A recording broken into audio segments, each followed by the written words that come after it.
ಗುರುರ್ಬ್ರಹ್ಮ ಗುರುರ್ವಿಷ್ಣು ಗುರುರ್ದೇವೋ ಮಹೇಶ್ವರಃ ಗುರು ಸಾಕ್ಷಾತ್ ಪರಬ್ರಹ್ಮ ತಸ್ಮೈ ಶ್ರೀ ಗುರವೇ ನಮಃ. ಧ್ಯಾನ ಮೂಲ ಗುರುಮೂರ್ತಿ, ಪೂಜ್ಯ ಮೂಲ ಗುರುಪಾದ, ಮಂತ್ರ ಮೂಲ ಗುರುವಾಕ್ಯ, ಮುಕ್ತಿ ಮೂಲ ಗುರುಕೃಪಃ.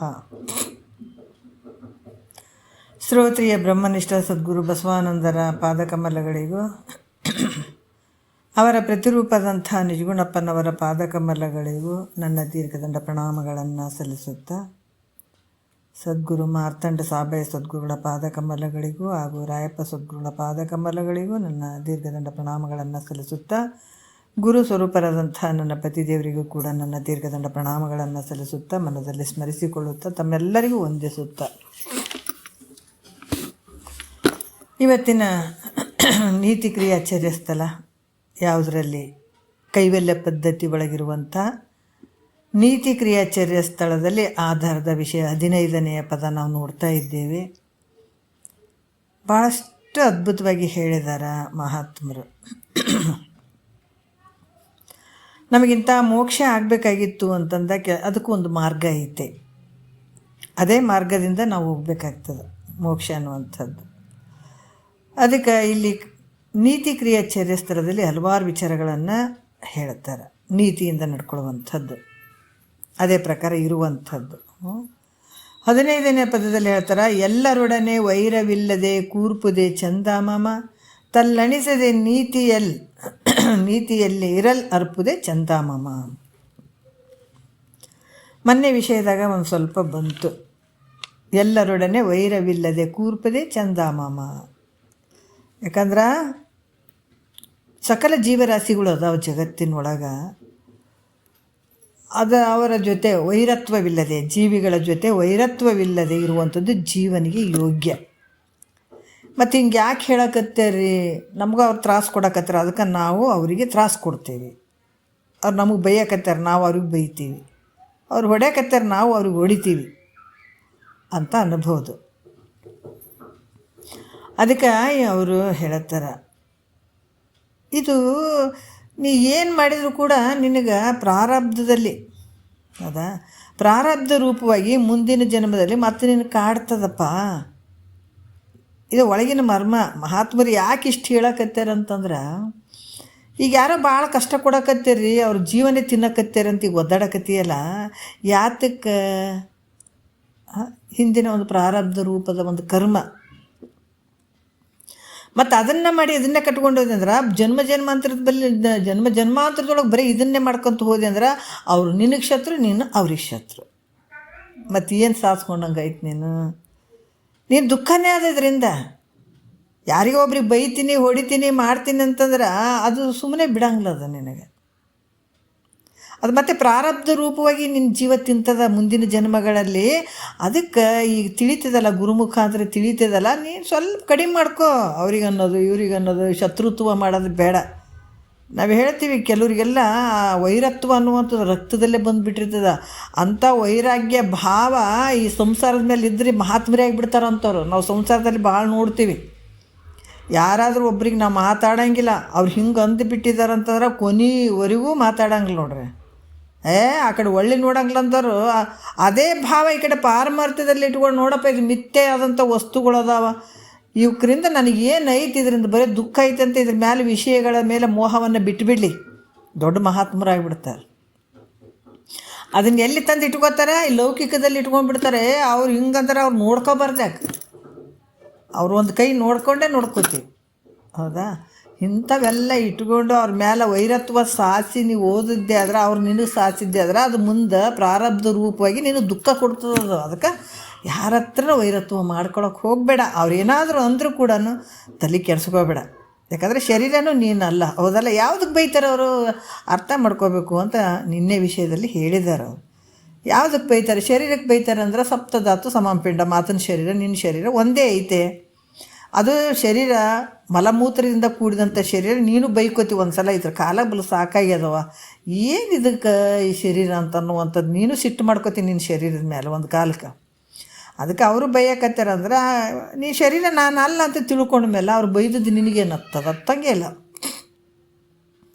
ಹೌದು, ಆತ್ಮನಿಗೆ ಬೈತಾ ಇದ್ದಾರೆ ಅಂದರೆ ಆತ್ಮ ಎಲ್ಲರಲ್ಲಿರುವಂಥ ಆತ್ಮ ಒಬ್ಬವನೇ ಅದಾನ, ತನಗೆ ತಾನು ಬೈಕೊಳಕತ್ತಾನಂತ ತಿಳ್ಕೊ ಅಂತ ಹೇಳಿದ್ರು. ಹಿಂಗೆ ತಿಳ್ಕೊಂಡು ಸಮಾಧಾನ ಮಾಡ್ಕೊಂಡು ಅವ್ರಿಗೆ ಏನು ಅನ್ನೋಕ್ಕೆ ಹೋಗಬೇಡ, ನೀನಾಗಿ ಶತ್ರುತ್ವ ಮಾಡೋಕ್ಕೆ ಹೋಗಬೇಡಪ್ಪ ಅಂತ ನಿನ್ನೆ ವಿಚಾರದಲ್ಲಿ ಭಾಳಷ್ಟು ಹೇಳಿದರು.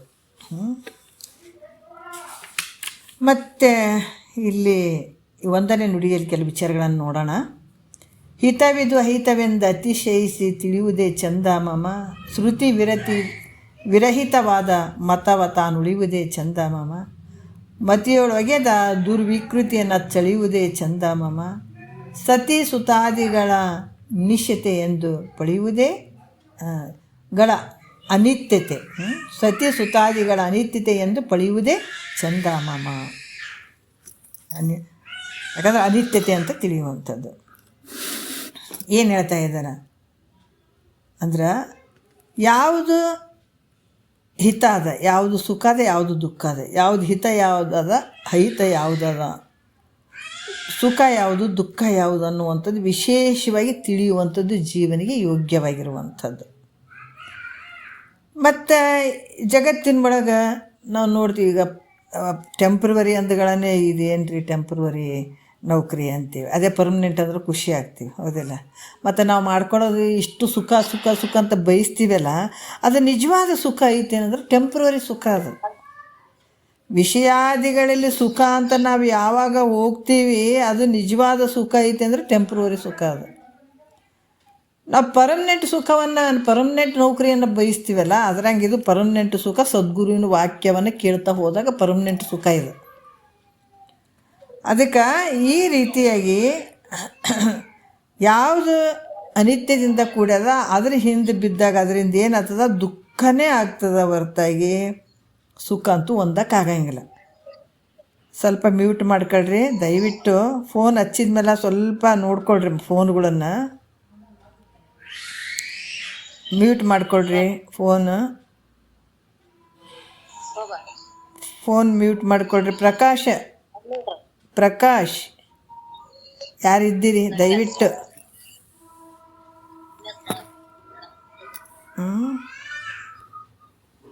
ಡಿಸ್ಟರ್ಬ್ ಆಗಿಬಿಡ್ತದೆ. ಅದಕ್ಕೆ ಈ ರೀತಿಯಾಗಿ ಅವರು ಹೇಳ್ತಾರೆ. ಯಾವ ರೀತಿ ಹೇಳ್ತಾರೆ ಅಂತಂದ್ರೆ, ಈಗ ಎಲ್ಲವನ್ನು ವಿಶೇಷವಾಗಿ ಸುಖ ಯಾವುದು ದುಃಖ ಯಾವುದು ಅಂತ ತಿಳ್ಕೊಳ್ಳುವಂಥದ್ದು ಯಾರೋ ಒಬ್ಬ ಧೀರ ಪುರುಷ ಮಾತ್ರ ಈ ವಿಷಯಗಳು ಅನಿತ್ಯದವ ಅಂತ ತಿಳ್ಕೊಳ್ಳುವಂಥದ್ದು ಆಗ್ತದೆ. ಇಲ್ಲಿ ಕೆಲಸ ಏನಾಗ್ತದೆ ಅಂತಂದ್ರೆ, ಒಬ್ಬ ಶೂರ ಧೀರ ಅಂತ ಹೇಳ್ತಾರೆ. ಇದಕ್ಕೆ ಯಾರಿಗೆ ಹೇಳ್ತಾರೆ? ಯಾವುದೋ ಒಂದು ರಾಜ್ಯವನ್ನು ಗೆದ್ದಂಥವನಿಗೆ ಶೂರ ಧೀರ ಅಂತ ಹೇಳ್ತಾರೆ. ಏನೋ ಒಂದು ಭಾರ ಎತ್ತಿದಂಥವನಿಗೆ ಶೂರತನ ಅಂತ ಹೇಳ್ತಾರೆ, ಧೀರ ಅಂತ ಹೇಳ್ತಾರೆ. ಆದ್ರೆ ಮಹಾತ್ಮರು ಯಾವುದಕ್ಕೆ ಹೇಳ್ತಾರೆ ಅಂತಂದ್ರೆ, ವಿಷಯಗಳು ಅನಿತ್ಯತೆಯಿಂದ ಕೂಡಿದವ. ನೋಡ್ರಿ, ವಿಷಯಗಳು ಅನಿತ್ಯತೆಯಿಂದ ಕೂಡಿದವ, ಇವು ಸುಖವಾದಂಥವುಗಳ ಅಲ್ಲ, ಸುಖಕರ ಆದಂಥವು ಅಲ್ಲ, ಕೇವಲ ದುಃಖ ರೂಪವಾಗಿ ಕೂಡಿದವ ಅಂತ ತಿಳಿಯುವಂಥದ್ದೇ ಶೂರತನ. ಆತ್ಮ ಒಬ್ಬನೇ ಸತ್ಯ ಅದನ, ಉಳಿದಂಥವೆಲ್ಲ ಮಿಥ್ಯದವ ಅಂತ ಯಾರು ತಿಳ್ಕೊಳ್ತಾರ ಅವರಿಗೆ ಏನಂತಾರ, ಶೂರ ಧೀರ ಅಂತ ಹೇಳ್ತಾರ ಅಂತ ಹೇಳಿದರು ಅವರು. ನಿನ್ನಿನ ವಿಚಾರದಲ್ಲಿ ಭಾಳಷ್ಟು ವಿಚಾರಗಳು ಏನು ತೊಗೊಂಡು ಏನು ಮಾಡ್ತೀಯಪ್ಪ? ಪರಲೋಕದ ಇಹಲೋಕದ ಸುಖಗಳು ಎಲ್ಲ ಹೆಂಗೆ ಅದಾವ ಅಂದ್ರೆ ದುಃಖದಿಂದ ಕೂಡ್ಯಾವ. ಇಹಲೋಕದಲ್ಲಿರುವಂಥ ಸುಖಗಳು ಎಲ್ಲವನ್ನ ವಿಚಾರ ಮಾಡ್ಬೇಕು. ರೊಕ್ಕ ರೂಪಾಯಿ ಭಾಳ ಅದಾವ್ರಿ, ಮನೆ ಭಾಳ ಐತ್ರಿ, ನೀ ಏನು ಮಾಡಿದ್ರು ಕೂಡ ಸುಖ ಇರುವಂಥವಲ್ಲವು. ಅವೆಲ್ಲ ಅನಿತ್ಯಗಳಿಂದ, ಅದರಿಂದ ಏನು ಪ್ರಯೋಜನ ಇಲ್ಲಪ್ಪ. ದೊಡ್ಡವ್ರು ಮಹಾರಾಜನಂಗೆ ಮೆರೀತೀನಿ ನಾವು ಅಧಿಕಾರಿಗಳು ಅಂತ ತೊಗೊಳ್ಬೋದು. IAS ಆಫೀಸರ್ ಅಂತ ಎಷ್ಟು ಕಷ್ಟಪಟ್ಟು ಓದಿರ್ತಾರೆ, 60 ವರ್ಷ ಅಷ್ಟೇ. ಆಮೇಲೆ ರಿಟೈರ್ಮೆಂಟ್ ಆದಮೇಲೆ ಯಾರೂ ಕೇಳಂಗಿಲ್ಲ. ಅದು ಅನಿತ್ಯದಿಂದನೇ ಕೂಡಿತದು. ಆಮೇಲೆ ದೊಡ್ಡ ಅನಿತ್ಯತೆ ಬೇರೆ ಈ ಜಗತ್ತಿಂದು, ಹೌದಾ? ಎಂಥ ಒಂದು ಮಿನಿಸ್ಟ್ರ್ ಅದಾರ ಅಂದ್ರೂ ಕೂಡ ಅವ್ರಿಗೆ ಲಿಮಿಟೆಡ್ ಅಷ್ಟೇ ಮೆರೆದಾಡ್ತಾರೆ ಅವರು, ಮತ್ತು ಆಮೇಲೆ ಏನೂ ಇರಂಗಿಲ್ಲಲ್ಲ. ಅದಕ್ಕೆ ಇಲ್ಲಿ ಕೂಡ ಏನು ಹೇಳ್ತಾರೆ, ಎಂಥ ಚಕ್ರವರ್ತಿ ಆಗಲಿ, ರಾಜ ಆಗಲಿ, ಅಧಿಕಾರಿಗಳು ಆಗಲಿ, ಇವೆಲ್ಲ ಇದ್ದರೂ ಕೂಡ ಈ ವನಿತಾದಿ ಭೋಗಗಳು ಇವೆಲ್ಲ ಅದಾವಲ್ಲ, ಬಂಧು ಬಾಂಧವರು ಎಲ್ಲ ಸದ್ಗುಣಯುಕ್ತರಾದಂಥವ್ರಾಗಲಿ ಇರಲಾರ್ದವ್ರಂಥವ್ರಾಗಲಿ ಈ ವೈಭೋಗಗಳು ವನಿತಾದಿ ಭೋಗಗಳು ಇವೆಲ್ಲ ಒಂದಲ್ಲ ಒಂದು ಸಲ ಏನಾಗ್ತಾವೆ, ನಾಶ ಆಗ್ತವೆ. ಅವು ಯಾವ ಸತ್ಯವಾದಂಥವಲ್ಲ. ಅದಕ್ಕೆ ಇಂಥವು ಈ ರೀತಿ ನಾಶ ಆಗುವಂಥದ್ದು ತೊಗೊಂಡು ಏನು ಮಾಡೋದು ಅಲ್ಲ. ಮತ್ತೆ ಹೇಳ್ತಾರೆ, ತಪಸ್ಸು ಮಾಡಿ ಕೀರ್ತಿಯನ್ನು ಪಡ್ಕೊಂಡು ಮತ್ತು ಮನುಷ್ಯರಿಂದಲೂ ತಪಸ್ಸು ಮಾಡಿ ದೇವತೆಗಳಿಂದಲೂ ಹೌದೌದು ಅನ್ನಿಸ್ಕೊಳ್ಳೋದು, ಮತ್ತು ಮನುಷ್ಯರಿಂದಲೂ ನಮಸ್ಕಾರ ಮಾಡಿಸಿಕೊಳ್ಳಿಕ್ಕೆ ಯೋಗ್ಯರಾಗಿರೋದರಿಂದ ಇದು ಹೆಂಗಿರ್ತದೆ, ಕಟ್ಟಿದ ಬುತ್ತಿ ಹಂಗೆ ಅದನ್ನು ನಾಶ ಆಗಿ ಹೋಗ್ತದೆ, ಅದರಿಂದನೂ ಉಪಯೋಗ ಇಲ್ಲ. ಮತ್ತು ಭಾಳಷ್ಟು ರೂಪವಂತ ಅದೀನಿ ರೀ, ಭಾಳ ಚಂದ ಅದೀನಿ ರೀ, ಮನ್ಮಥನನ್ನು ನಾಚಿಸುವಂಥ ರೂಪವಂತ ನಾನು ಅದೀನಿ ಅಂದರೂ ಕೂಡ ಅದನ್ನು ಯಾವಾಗಲೂ ಇರ್ತದನ ಮುಪ್ಪು ಆವರಿಸ್ಕೊಳ್ತದೆ, ಮುಪ್ಪಿನಿಂದ ಕೂಡಿ ಅದು ಕೂಡ ನಾಶ ಆಗ್ತದೆ. ಹೌದು, ಅಣಿಮಾದಿ ಸಿದ್ಧಿಗಳನ್ನು ಪಡಿತೀನಿ ರೀ ಅಂತೇಳಿ ನೀವು ಎಷ್ಟು ದಿವಸ ಕುಂತು ಅದಕ್ಕೆ ಕಷ್ಟ, ಸಿದ್ಧಿಗಳನ್ನು ಪಡ್ಕೊಳ್ಳೋದು ಕಷ್ಟ ಅದ. ಅದನ್ನು ಎಲ್ಲೆಲ್ಲೋ ಹೋಗಿ ತಪಸ್ಸು ಮಾಡಿ ಅದು ಮಾಡಿ ಇದು ಮಾಡಿ ಸಿದ್ಧಿಗಳನ್ನು ಪಡ್ಕೋತೀನಿ ಅಂದ್ರೆ ಅದನ್ನು ಹಂಗೆ ಇರ್ತೀನಿ ಅಂದ್ರೆ ಮಾಯಿಂದ ಕೂಡಿದಂಥದ್ದು ಅದೇ ಸಿದ್ಧಿ ತೊಗೊಂಡು ನೀನೇನು ಮಾಡ್ತಿ? ಅದರಿಂದ ಏನು ಪ್ರಯೋಜನ? ಹೆಣಕ್ಕೆ ಮಾಡಿದ ಶೃಂಗಾರ ಅಂತ ಹೇಳ್ತಾರೆ ಅವರು, ಅದರಿಂದ ಏನಿಲ್ಲಪ್ಪ. ಮತ್ತು ಈಗ ಕೆಲವರು ನೋಡ್ರಿ, ಈ ಭೂತಕಾಲದ್ದು ಭವಿಷ್ಯತ್ ಕಾಲದ್ದು ಏನು ಭವಿಷ್ಯತ್ ಮತ್ತು ವರ್ತಮಾನ ಕಾಲ ಮೂರು ಕಾಲಗಳು ಅದಾವಲ್ಲ, ಹಿಂದೆ ಹಂಗಾಗಿತ್ತು ಅಂತ ತಿಳ್ಕೊಳ್ಳೋದು. ಈ ಭೂಲೋಕದಲ್ಲಿರುವಂಥದ್ದು ಭೂತಕಾಲದ್ದು, ವರ್ತಮಾನ ಕಾಲದ್ದು, ಭವಿಷ್ಯತ್ ಕಾಲದ್ದು. ಏನಾಯಿತು, ಹಿಂದೆ ಹಿಂಗಾಗಿತ್ತು ಹಂಗಾಯಿತು ಅಂತ ತಿಳ್ಕೊಳ್ಳುವಂಥದ್ದು, ಮತ್ತು ಹಿಂಗೈತೆ ಅಂತ ತಿಳ್ಕೊಳ್ಳುವಂಥದ್ದು, ಮುಂದೆ ಭವಿಷ್ಯತ್ ಹಿಂಗೈತೆ ಅಂತ ತಿಳ್ಕೊಳ್ಳೋದು. ಅದರಿಂದ ಏನೈತೆ ಹೇಳಿ ನಿನಗೆ? ಆವಾಗ ಅದು ತೊಗೊಂಡು ಏನು ಮಾಡ್ತೀವಿ, ಈಗ ಆಗದು ತೊಗೊಂಡು ಏನು ಮಾಡ್ತೀವಿ, ಮುಂದೆ ಆಗದು ತೊಗೊಂಡು ಏನು ಮಾಡ್ತೀನಿ ನೀನು? ಅದನ್ನು ವಿಚಾರ ಮಾಡಿ ಯಾಕೆ ಸಾಯ್ತಿ? ಅದರಿಂದ ಏನು ಉಪಯೋಗ ಇಲ್ಲ ಅಂತಾರೆ. ಆದದ್ದಾಗ್ತದೆ, ಹೋಗೋದದ್ದು ಹೋಯ್ತು. ಅದಕ್ಕೆ ಹೇಳ್ತಾರೆ, ಹಿಂದಿಂದ ನೆನೆಸಬಾರ್ದು, ಮುಂದಿಂದ ಬಯಸಬಾರ್ದು. ಈಗೇನು ಇರ್ತದೆ ಆನಂದವಾಗಿ ಗುರುನಾಥನ ವಾಕ್ಯ ಕೇಳಬೇಕು, ಚಂದ ತಿನ್ನಬೇಕು, ವಿಚಾರ ಮಾಡಬೇಕು, ಮೆಲಕ್ಕೆ ಹಾಕಬೇಕು, ಆನಂದವಾಗಿ. ಎಂಥ ಆನಂದ ಐತಿ ನೋಡ್ರಿ. ಇದು ಆನಂದ ನಮ್ಮ ಕೈಯಾಗೆ ಐತೆ. ನಮ್ಮ ಮನಸ್ಸು ಸ್ವಲ್ಪ ಗಟ್ಟಿ ಮಾಡ್ಕೋಬೇಕು. ಯಾಕಂದ್ರೆ ಗುರುವಾಕ್ಯವನ್ನು ಕೇಳೋಕೆ ಸ್ವಲ್ಪ ಶಕ್ತಿ ತೊಗೊಳ್ಬೇಕು, ತಾಕತ್ತು ತೊಗೊಳ್ಬೇಕು. ಇದು ನಾವು ಸುಮ್ಮನೆ ಕುಂತು ಕೇಳಕತ್ತೀವ್ರಿ ಅಂತಂದ್ರೆ ಇದಕ್ಕೆ ಶಕ್ತಿ ಬೇಕು. ಶಕ್ತಿ ಅಂಥ ಶಕ್ತಿ ನೋಡ್ರಿ. ಇಲ್ಲಿ ಕುಂತು ವಿಚಾರಗಳನ್ನು ನಾವು ಕೇಳಬೇಕಂದ್ರೂ ಸುಮ್ಮನೆ ಅಲ್ಲ ಅದು ಅಲ್ಲ. ಈಗ ಯಾರ್ಯಾರೋ ಕೆಲಸ ಮಾಡ್ಕೊತ ಕೇಳಕತ್ತಾರೋ, ತಿರುಗಾಡ್ಕೊತ ಕೇಳಕತ್ತಾರೋ, ಮಾತಾಡ್ಕೊತ ಕೇಳಕತ್ತಾರೋ ಅವ್ರವ್ರಿಗೆ ಬಿಟ್ಟದ್ದು. ಯಾರಾದ್ರೂ ಬೈ ಚಾನ್ಸ್ ಫೋನ್ ಮುಂದಿಟ್ಕೊಂಡು ಗುರು ಸ್ವರೂಪನೇ ನನಗೆ ಭಗವಂತನೇ ಹಿಂಗೆ ಹೇಳಕತ್ತೇನಪ್ಪ ಅಂತ ನಮ್ಮ ಅಂದ್ಕೊಂಡು ಯಾರು ಅದ್ರ ಮುಂದೆ ಕುಂತ್ಕೊಂಡು 30 ನಿಮಿಷ ಯಾರು ನನಗೆ ಅಲಗಾಡಿಸ್ಬಿಡ್ರಿ, ಕುಂತು ಕೇಳ್ತೀನಿ ನಾನು ಗುರುವಾಕ್ಯ ಅದಾವಂತ ಯಾರು ಶ್ರದ್ಧೆಯಿಂದ ಕೇಳ್ತಾರೆ, ಖಂಡಿತ ಕೆಲಸ ಆಗ್ತದೆ ಅವ್ರಿಗೆ. ಅದು ಅವ್ರಿಗೆ ಶೂರತನ ಧೀರತನ ಅನ್ಬೇಕು. ಹೌದಾ? ಅವ್ರಿಗೆ ಯಾಕಂದ್ರೆ ಇದಕ್ಕಾಗಿ ಮೀಸಲಿಟ್ಟಿದ್ದು ಸಾಮಾನ್ಯ ಅಲ್ಲ. ಇದಕ್ಕಾಗಿ ಒಂದೊಂದು ಕ್ಷಣ ಕೂಡ ನಿನಗೆ ಬೆಲೆ ಉಳ್ಳಂಥದ್ದು. ಒಂದೊಂದು ಕ್ಷಣ ಕೂಡ ಬೆಲೆ ಉಳ್ಳಂಥದ್ದು. ಯಾವುದಕ್ಕೆ ಕಾಲ ಕಳೀತಿದ್ದೀನಿ ನಿನಗೆ ಟೈಮ್ ಗೊತ್ತಾಗಂಗಿಲ್ಲ, ನಿನಗೆ ಜೀವನನೇ ಗೊತ್ತಾಗಂಗಿಲ್ಲ, ನಿನಗೆ ಎಷ್ಟು ವರ್ಷ ಕಳೆದೀನಿ ಅನ್ನೋದು ನಿನಗೆ ಅರ್ಥನೇ ಆಗಿಲ್ಲ ನಿನಗೆ. ಯಾಕಂದ್ರೆ ಮೋಜು ಮಸ್ತಿ ಒಳಗೆ ಮಾಯೆಯಲ್ಲಿ ಬಿದ್ದು ಅದರಲ್ಲೇ ಸುಖ ಅಂತ ಹೋಗಿದ್ದು, ನಿನಗೆ ಯಾವುದು ಕಳೆದಿಲ್ಲ ನಿನಗೆ. ಈಗೇನು 1 ಗಂಟೆ ಕಳೀತಿದ್ದಿಲ್ಲ, ಇದು ನಿಜವಾದ ಸಮಯ ನಿಂತಿದೆ. ಇದು ತೊಗೊಳ್ಬೇಕಾದ್ರೆ ಇದಕ್ಕೆ ಗಟ್ಟಿತನ ಬೇಕು, ಶಕ್ತಿ ಬೇಕು ಇದಕ್ಕೆ. ಅದಕ್ಕೆ ನಾನು ಭೂತಕಾಲ ಭವಿಷ್ಯತ್ ಕಾಲ ವರ್ತಮಾನ ಕಾಲ ನಾನು ಆ ಭವಿಷ್ಯ ಕೇಳ್ತೀನಿ, ಈ ಭವಿಷ್ಯ ಕೇಳ್ತೀನಿ, ಹಂಗಾಯ್ತು ಹಿಂಗಾಯ್ತು. ಅದರಿಂದ ಏನು ಮಾಡ್ಬೇಕಾಗ್ಯದ ನಿನಗೆ? ಏನಿಲ್ಲ, ಅದರಿಂದನೂ ಏನಿಲ್ಲ ನೋಡ್ರಿ. ಅಲ್ಲ, ಬ್ರಹ್ಮ ವಿಷ್ಣು ಮಹೇಶ್ವರ ಇವರೆಲ್ಲ ಮೊದಲಾದವರಂಥ ಪದವಿಗಳಿಂದ ಆದರೆ ಏನದು ನಿನಗೆ? ಅಂಥ ಬ್ರಹ್ಮನ ಪದವಿ ಬರ್ತದಪ್ಪ, ವಿಷ್ಣುವಿನ ಪದವಿ ಬರ್ತದಪ್ಪ, ಅವನು ತೊಗೋಬೇಕು ಇವನು ತೊಗೋಬೇಕಂತ ಜಪ ತಪ ಎಲ್ಲವನ್ನ ಮಾಡಿ ಏನೇನೋ ಮಾಡಿ ಸ್ವರ್ಗ ಭೋಗಗಳಲ್ಲಿ ಆ ಪದವಿ ತೊಗೊಳ್ಬೇಕು. ಅದು ಏನೈತೆ ಹೇಳಿ? ಈಗ ಏನಂದ್ರೆ ಅಸುರರು ಈ ದೇವತೆಗಳು ಇದಕ್ಕಾಗಿ ಒಡೆದಾಡಿ ಹೋದ್ರೆ ಅವರು. ಆದ್ರೆ ಅವ್ರು ಮುಕ್ತರಾದ್ರೆ ಏನಂದ್ರೆ ಮುಕ್ತರಾಗಿಲ್ಲ ಅವರು. ಅದಕ್ಕೆ ಬ್ರಹ್ಮ ವಿಷ್ಣು ಇವರೆಲ್ಲರ ಪದವಿಗಳಿಂದ ನಿನಗೇನಾಗಬೇಕಾಗ್ಯದ? ಅವನು ಸತ್ಯ ಅದವನು ಮಿಥ್ಯೆ ಆಗಿರುವಂಥವು. ಮತ್ತೆ ಹೇಳ್ತಾರೆ, ಕೋಟ್ಯ ಅವಧಿ ಬ್ರಹ್ಮರು ಎಲ್ಲರೂ ಎಷ್ಟೋ ಅದರ ಭಾಳ ದೇವತೆಗಳು ಇದ್ದರೂ ಕೂಡ ಎಲ್ಲ ಮಿಥ್ಯೆಯಾಗಿರುವಂಥದ್ದು. ಅಂದಮೇಲೆ ಬ್ರಹ್ಮಾದಿಗಳ ಪದವಿಗಳಿಂದ ಏನಪ್ಪ ನಿನಗೆ ಪ್ರಯೋಜನ? ವಿಚಾರ ಮಾಡಿ ನೋಡಿದ್ರೆ ಇವು ಯಾವ ನಿತ್ಯವಾದಂಥವು ಅಲ್ಲ. ಇದರಿಂದ ಉಪಯೋಗವೂ ನಿನಗಿಲ್ಲ. ಹಿಂಗೆ ತಿಳ್ಕೊಂಡು ನೀನು ಹೆಂಡತಿ, ಮಕ್ಕಳು, ರೊಕ್ಕ, ರೂಪಾಯಿ ಇವನ್ನೆಲ್ಲ ಮನಸ್ಸಿನಲ್ಲಿ ಬಿಟ್ಕೊಂಡ್ಬಿಡು. ತ್ಯಾಗ ಮಾಡೋದು ಕೊಟ್ಟು ಬಿಡ್ಬೇಕನ್ರಿ ಎಲ್ಲರೂ, ರೊಕ್ಕ ರೂಪಾಯಿ ಎಲ್ಲರನ್ನು. ಅಲ್ಲ, ಮತ್ತು ಮನೆ ಬಿಟ್ಟು ಎಲ್ಲನೂ ಹೋಗಿ ಸಾಧನೆ ಮಾಡ್ಬೇಕೇನ್ರಿ? ಈ ಶಾಸ್ತ್ರ ಕೇಳೋದಕ್ಕಿಂತ ಮುಂಚೆ ಸಾಧನೆ ಮಾಡ್ಬೇಕಂತ ಹಿಂಗೆ ಅನ್ನಿಸ್ತಿತ್ತು ನನಗೆ ಅನ್ನಿಸ್ತಿತ್ತು. ಬರೀ ಉಂಡು ತಿಂದು ಈ ಸಂಸಾರದಾಗ ಇರ್ತೀವಲ್ಲ, ಮತ್ತು ಸಾಧನೆ ಹೆಂಗೆ ಮಾಡ್ಕೋಬೇಕಪ್ಪ? ಸಾಧನೆ ಮಾಡ್ಬೇಕಾದ್ರೆ ಮನೆ ಎಲ್ಲಷ್ಟು ಬಿಡಬೇಕು. ನಾ ಕೆಲವು ವಿಚಾರಗಳನ್ನು ಬರ್ತದೆ. ಯಾವುದರಲ್ಲಿ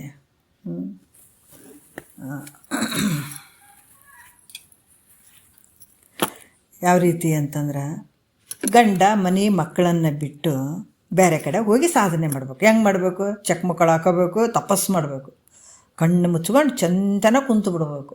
ಅಂದಾಗ ನಾವು ಸಾಧನೆ ಮಾಡ್ಕೊಂಡಂಗೆ ಆಗ್ತದ, ಇಂಥದನ್ನು ಮುಕ್ತಿಯನ್ನು ಪಡ್ಕೊಂಡಂಗೆ ಆಗ್ತದ.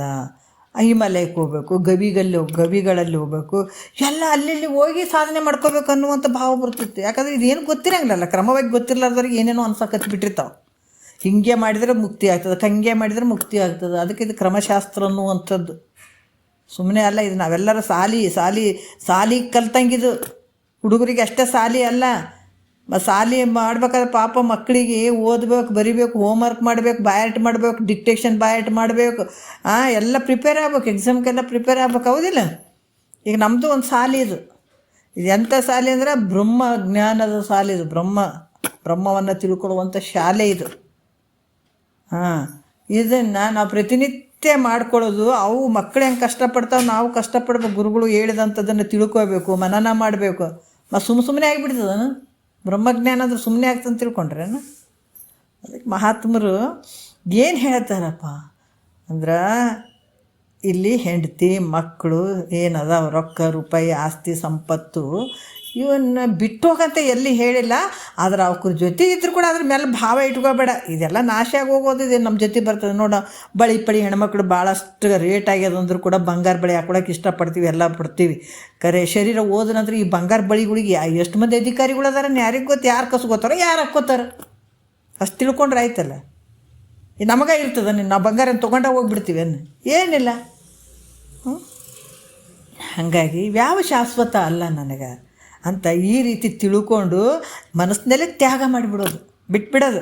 ನೀವು ಬಿಟ್ಟಾಗ ಸುಖಿ ಆಗ್ತೀವಿ. ಇಲ್ಲರಿ ನಾವು ಹಿಡ್ಕೊಂಡು ಕೂಡ್ತಿದ್ರೆ ಆಯ್ತು ಇಟ್ಕೊಂಡು ಕೂದ್ರು ಅಂತಾರೆ. ಅವ್ರೇನು ಬೇಡ ಅಂತಾರೆ. ಇಟ್ಕೊಂಡು ಕೂದ್ರೆ ಇನ್ನೇನು ಇಟ್ಕೋತೀವಿ, ವ್ಯವಸ್ಥೆ ಇಟ್ಕೊ ಅಂತಾರೆ.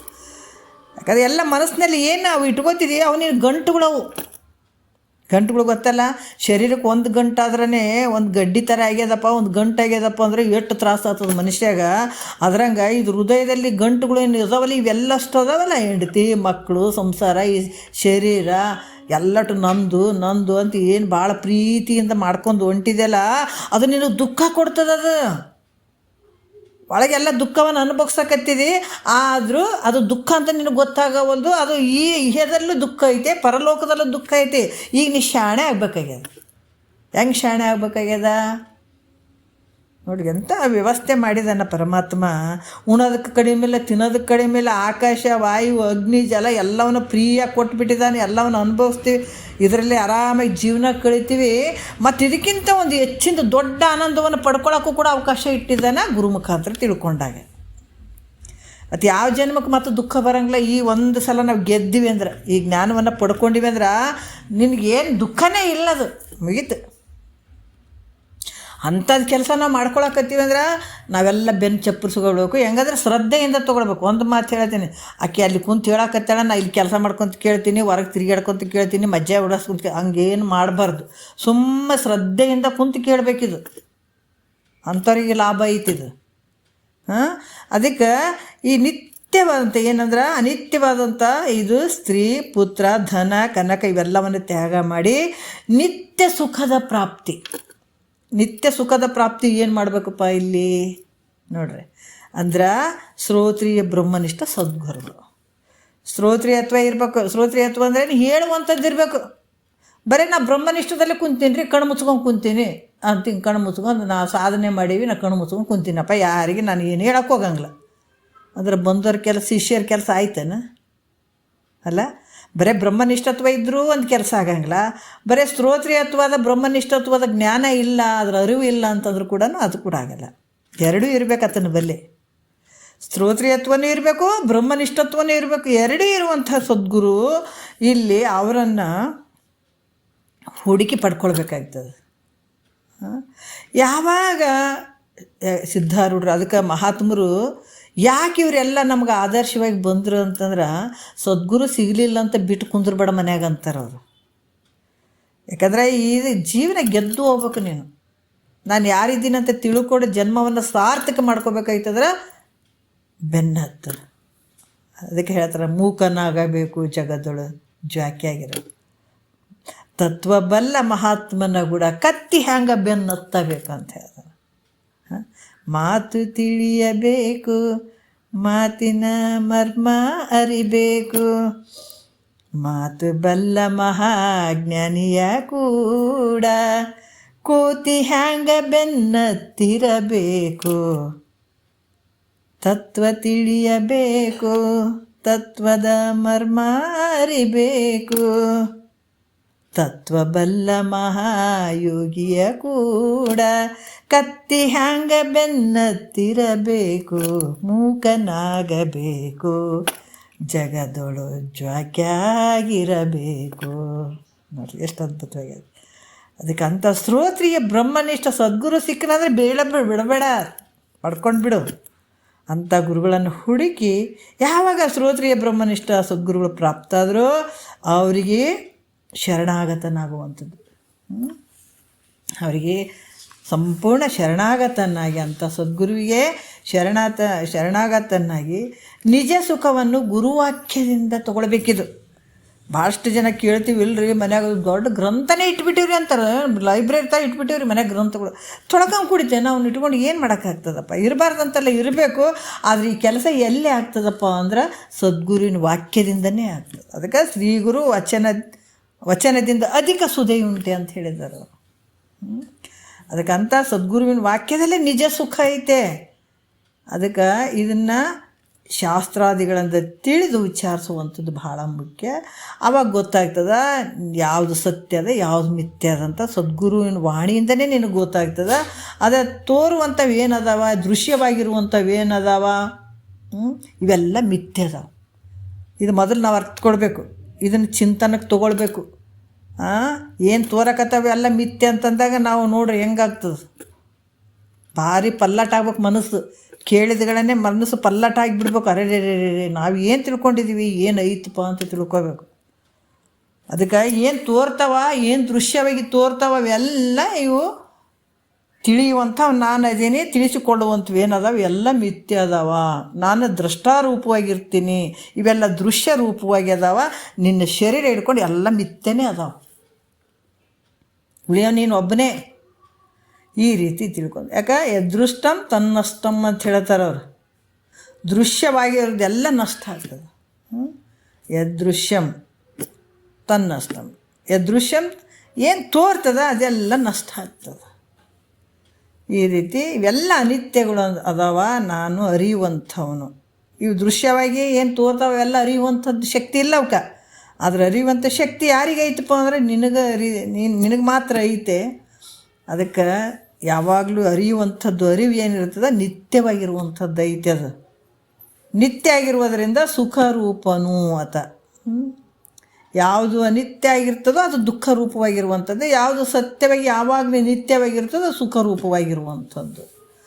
ಅದರಿಂದ ದುಃಖ ರೂಪ ಆದಂಥವೆಲ್ಲ ಏನದಾವ ಅವೆಲ್ಲವುಗಳನ್ನು ಬಿಟ್ಕೊಂಡ್ಬಿಟ್ಟಿವಿ. ಯಾವ ನಾನು ಅಲ್ಪ ಅಂತ ಒಂದು ತ್ಯಾಗ ಮಾಡಿ ಸ್ವಸ್ವರೂಪದ ಆತ್ಮದ ಒಂದು ವಿಚಾರವನ್ನು ಮಾಡ್ತಾ ಇರಬೇಕು. ಹೆಂಗೆ ಆ ದನಗಳಿಗೆ ಮೇವು ಹಾಕಿದ್ರೆ ಕಣಿಕಿ ತಿಂದು ರಾತ್ರಿ ಬೆಳತ್ತನ ಬಾಯಿ ಮೆಲ್ಕು ಕಾಡಿಸ್ತದಲ್ಲ, ಹಂಗೆ ಕುಂತ್ರ ನಿಂತ್ರ ಎಂಥದ್ರೆ ವಿಚಾರ ಮಾಡಬೇಕು, ಬ್ರಹ್ಮನ ವಿಚಾರ ಮಾಡಬೇಕು. ಪರಬ್ರಹ್ಮ ಸ್ವರೂಪ, ನಿನ್ನ ಸ್ವರೂಪದ ಒಂದು ಗ್ರಹಣನೇ ಮಾಡ್ಬೇಕು ನೀನು. ಅದು ಬಿಟ್ಟು ಬೇರೆ ಏನು ಮಾಡಬಾರ್ದು. ಇದೇ ರೀತಿ ಯಾಕಂತಂದ್ರೆ ಈ ಹಿಂದೆ ಈ ಮಹಾತ್ಮರು, ಅದಕ್ಕೆ ನಮ್ಗೆ ಮಹಾತ್ಮರು ತುಳಿದೋದಂಥ ದಾರಿ ನಮಗೆ ಸಿಕ್ಕದಂದ್ರೆ ನಾವೆಲ್ಲರೂ ಧನ್ಯರು. ಮಹಾತ್ಮರು ಇದೇ ರೀತಿ ಮಾಡ್ಕೊಂಡಂಥದ್ದು. ಅವರು ಹೆಂಡತಿ ಮಕ್ಕಳು ಏನದ ಮಿತ್ರ ಇವೇನದಾವ ಇವೆಲ್ಲ ಅವರೆಲ್ಲವನ್ನ ತ್ಯಾಗ ಮಾಡಿದ್ರು ನೋಡ್ರಿ. ಇವೇನು ದುಃಖ ರೂಪವಾಗಿರುವಂಥವು ತ್ಯಾಗ ಮಾಡಿ, ಅವೆಲ್ಲ ಆತ್ಮ ಒಂದೇ ಸತ್ಯವಾಗಿರುವಂಥದ್ದು. ಅದಕ್ಕೆ ಈ ರೀತಿ ತಿಳ್ಕೊಂಡು ಅವ್ರು ಏನು ಮಾಡಿದರು, ತಮ್ಮ ಆತ್ಮ ಸ್ವರೂಪವನ್ನು ಕಂಡುಕೊಂಡು ಸುಖವಾಗಿ ಅವರಿದ್ದರು. ಅದಕ್ಕೆ ಆತ್ಮ ಯಾವುದು, ಅನಾತ್ಮ ಯಾವುದು, ಸತ್ಯ ಯಾವುದು, ಮಿಥ್ಯೆ ಯಾವುದು, ಇದನ್ನು ತಿಳ್ಕೊಳ್ಬೇಕಾದಂಥದ್ದು ಭಾಳ ಮುಖ್ಯ ಇರ್ತದೆ ನೋಡ್ರಿ. ಈ ರೀತಿ ತಿಳ್ಕೊಂಡು ಸತ್ಯ ಯಾವುದು, ಮಿಥ್ಯೆ ಯಾವುದು, ಇದು ದುಃಖ ಯಾವುದು, ಯಾವುದನ್ನು ನಾವು ವಿಶೇಷವಾಗಿ ವಿಚಾರ ಮಾಡಿ ತಿಳ್ಕೊಳ್ಬೇಕು, ಯಾವುದು ಬಿಡಬೇಕು ಅನ್ನೋದು ಇದೆಲ್ಲ ವಿಚಾರ ಮಾಡುವಂಥದ್ದು ಜೀವಾತ್ಮನಿಗೆ ಭಾಳ ಯೋಗ್ಯವಾಗಿರುವಂಥದ್ದು. ಮಹಾತ್ಮರು ಕೂಡ ಇದೇ ರೀತಿಯಾಗಿ ಎಲ್ಲವನ್ನು ತ್ಯಾಗ ಮಾಡಿ ಅಂಥ ಸ್ವಸ್ವರೂಪದ ಜ್ಞಾನವನ್ನು ತಿಳ್ಕೊಂಡ್ರು ಅಂತ ಕೂಡ ಹೇಳ್ತಾರೆ. ಮತ್ತು ಶ್ರುತಿ ವಿರಹಿತವಾದ ಮತವ ತಾನುಳಿಯುವುದೇ ಚಂದಮಾಮ ಅಂತ ಹೇಳ್ತಾರೆ. ಶ್ರುತಿ ವಿರಹಿತವಾದ ಮತವ ತಾನುಳಿಯುವುದೇ ಚಂದ. ಅಂದ್ರೆ ಶ್ರುತಿಯಲ್ಲಿ ಈ ಭಾಳಷ್ಟು ವಿಚಾರಗಳನ್ನು ಹೇಳ್ತಾರೆ. ಶ್ರುತಿಯಲ್ಲಿ ಹೇಳದೇ ಇರುವಂಥ ವಿಚಾರಗಳನ್ನು ಬಿಟ್ಟುಬಿಡುವಂಥದ್ದು ಯೋಗ್ಯ. ಶ್ರುತಿಯಲ್ಲಿ ಹೇಳಿಲ್ಲ, ಯಾಕಂದರೆ ಇಂಥದೇ ಮಾಡು, ಅದಕ್ಕೆ ಹೇಳ್ತಾರೆ ಮನೋ ಎತ್ರ ಗಚ್ಚಂತಿ ತತ್ರ ಗಚ್ಚಂತಿ ವಾನರಹ, ಶ್ರುತಿಯೋ ಎತ್ರ ಗಚ್ಚಂತಿ ತತ್ರ ಗಚ್ಚಂತಿ ನರಹ ಅಂತ ಹೇಳಿದ್ರೆ ಶ್ರುತಿಯಲ್ಲಿ ಹೇಳಿದಂಥ ವಿಚಾರಗಳನ್ನು ಮಾಡುವಂಥದ್ದು ಯೋಗ್ಯ. ಶ್ರುತಿಯಲ್ಲಿ ಆ ವಿಚಾರಗಳೇ ಇಲ್ಲ, ಶ್ರುತಿಯಲ್ಲಿ ಇರದೇ ಇರುವಂಥ ವಿಚಾರಗಳನ್ನು ನಾವು ಮಾಡ್ಕೊಳ್ಳುವಂಥದ್ದು ಏನಿರ್ತದೆ ಅದು ಬಿಟ್ಬಿಡಬೇಕು. ಅದಕ್ಕೆ ಅನಂತ ಮತವಾದಿಗಳು ಅನಂತ ಪ್ರಕಾರವಾದಂಥ ತಮ್ಮ ತಮ್ಮ ಮತ ಶ್ರೇಷ್ಠ ಅಂತ ಹೇಳ್ತಾರೆ. ಅವರು ಮತವಾದಿಗಳು ಏನು ಮಾಡ್ತಾರೆ, ನಮ್ಮದೇ ಶ್ರೇಷ್ಠ ಅಂತ ಹೇಳ್ತಾರೆ. ಅದಕ್ಕೆ ಅವುಗಳನ್ನು ನಾವು ಯಾವ ಮತವನ್ನು ಸ್ವೀಕಾರ ಮಾಡಿದ್ರೆ ಶ್ರುತಿ ಪ್ರಮಾಣಗಳಿಂದ ಸಿದ್ಧ ಮಾಡಿದ ಮತಗಳನ್ನು, ಯಾಕಂದ್ರೆ ಭಾಳಷ್ಟು ಮತವಾದಿಗಳು ಹೇಳಕತ್ತಾರ. ನಾವು ಅದಕ್ಕೆ ಒಂದು ವಿಚಾರ ತಿಳ್ಕೊಬೇಕು, ನಾವು ಭಾಳ ಅದ್ಭುತವಾಗಿ ತಿಳ್ಕೊಬೇಕು. ಏನಾದರೂ ಯಾರಾದರೂ ಈಗ ನಾವೇ ನನಗೆ ಇಂಥ ಅನುಭವ ಆಗ್ಯದ, ನಾನು ಹಿಂಗೆ ತಿಳ್ಕೊಂಡೀನಿ ಹಂಗೆ ತಿಳ್ಕೊಂಡೀನಿ ಅಂತ ನನ್ನ ಅನುಭವಗಳನ್ನೇ ಬರೀ ಅದನ್ನೇ ಹೇಳ್ಕೊತ ಕುಂತ್ರೆ ನೀವು ಯಾಕೆ ನಂಬಬೇಕು ಹೇಳ್ರಿ? ಯಾಕೆ ನಂಬಬೇಕು? ನಂಬಕೂಡ್ದು. ಎಂಥ ವಿಚಾರಗಳನ್ನು ನಂಬಬೇಕು? ಅವ್ರು ಹೇಳುವಂಥ ವಿಚಾರ ಶ್ರುತಿ ಪ್ರಮಾಣಗಳಲ್ಲಿ ಇರಬೇಕು. ಆ ಶ್ರುತಿ ಪ್ರಮಾಣಗಳನ್ನು ಇಟ್ಕೊಂಡು ಏನಂದ್ರೆ ಆ ವಿಚಾರಗಳನ್ನು ಹೇಳಬೇಕಾಗ್ತದೆ. ಅದ್ರಂಗೆ ಶ್ರುತಿ ಪ್ರಮಾಣಕ್ಕೆ ಭಾಳಷ್ಟು ಮತವಾದಿಗಳು ತಮ್ಮ ತಮ್ಮ ಮತಗಳ ಬಗ್ಗೆ ಹೇಳ್ತಾರಂದ್ರೆ ಅಲ್ಲಿ ಶ್ರುತಿ ಪ್ರಮಾಣಗಳಿಂದ ಸಿದ್ಧ ಮಾಡದ ಮತಗಳನ್ನು ನಾವು ಬಿಟ್ಟುಬಿಡಬೇಕು. ಶ್ರುತಿ ಪ್ರಮಾಣಗಳು ಇಲ್ಲ, ಆ ರೀತಿ ಸಿದ್ಧ ಮಾಡದಂಥ ವಾಕ್ಯಗಳನ್ನು ನಾವು ಬಿಟ್ಟುಬಿಡಬೇಕು. ಶ್ರುತಿ ಸಮ್ಮತವಾದಂಥ ಮತಗಳನ್ನು ಸ್ವೀಕಾರ ಮಾಡಬೇಕು. ಅದಕ್ಕೆ ಇಲ್ಲಿ ಕೂಡ ಹೇಳ್ತಾರಲ್ಲ, ಯಾವ ರೀತಿ ಈ ಬ್ರಹ್ಮ ಸೂತ್ರ ಆಗಿರ್ಬೋದು, ಉಪನಿಷತ್ತುಗಳಾಗಿರ್ಬೋದು, ಪ್ರಸ್ಥಾನತ್ರಯಗಳು ಅಂತ ಹೇಳ್ತಾರೆ, ಇವಕ್ಕೆ ಭಗವದ್ಗೀತೆ, ಇವು ಕಾನೂನು ಇದ್ದಂಗೆ. ಇದರಲ್ಲಿ ಹೇಳಿದಂಥ ವಿಚಾರಗಳನ್ನು ಚೆನ್ನಾಗಿ ಸ್ವೀಕಾರ ಮಾಡೋಂತಾರೆ ಅವರು. ಇವನ್ನು ತೊಗೊಳ್ಬೇಕಾಗ್ತದೆ. ಹಾಗಾಗಿ ಶ್ರುತಿ ಸಮ್ಮತವಾದಂಥ ಮತಗಳನ್ನು ಸ್ವೀಕಾರ ಮಾಡುವಂಥದ್ದು ಭಾಳ ಯೋಗ್ಯ ಅದ. ಇನ್ನು ಚಾರ್ವಾಕರಾಗಿರ್ಬೋದು, ಉಪಾಸಕರ ಮತ ಆಗಿರ್ಬೋದು, ಮತ್ತು ಹಿರಣ್ಯ ಗರ್ಭ ಉಪಾಸಕರ ಮತ ಆಗಿರ್ಬೋದು, ಇವೆಲ್ಲ ಶ್ರುತಿ ಸಮ್ಮತವಲ್ಲದ ಒಂದು ವಿಚಾರಗಳು. ಯಾಕಂದರೆ ಇವರು ಪ್ರಮಾಣಗಳಿಂದ ತಮ್ಮ ಮತಗಳು ಶ್ರೇಷ್ಠ ಅಂತ ಸಿದ್ಧ ಮಾಡಂಗಿಲ್ಲ. ಅವರು ಏನೇ ಒಂದು ಸಿದ್ಧ ವಿಚಾರಗಳನ್ನು ಸಿದ್ಧ ಮಾಡಬೇಕಾದ್ರೆ ಶ್ರುತಿ ಪ್ರಮಾಣಗಳನ್ನು ಇಟ್ಕೊಂಡು ಸಿದ್ಧ ಮಾಡಿ ತೋರಿಸ್ಬೇಕು. ಅಂಥ ವಾಕ್ಯಗಳು ಶ್ರೇಷ್ಠ ಇರ್ತಾವೆ, ಇವ್ರಿಗೆ ಸಿದ್ಧ ಮಾಡೋಕ್ಕಾಗಂಗಿಲ್ಲ. ಹಾಗಾಗಿ ಅಂಥ ಶ್ರುತಿ ಮತಗಳನ್ನು ರಹಿತವಾದಂಥ ವಿಚಾರಗಳನ್ನು ತಗೊಳ್ಳುವಂಥದ್ದು ಯೋಗ್ಯ ಅಲ್ಲ. ಮತ್ತು ಯುಕ್ತಿ ಮೊದಲಾದವುಗಳು ಈ ರೀತಿ ಶ್ರುತಿ ಪ್ರಮಾಣಗಳೇ ಏಕೆ ಬೇಕಂತಂದ್ರೂ ಕೂಡ ಇಲ್ಲಿ ಕೂಡ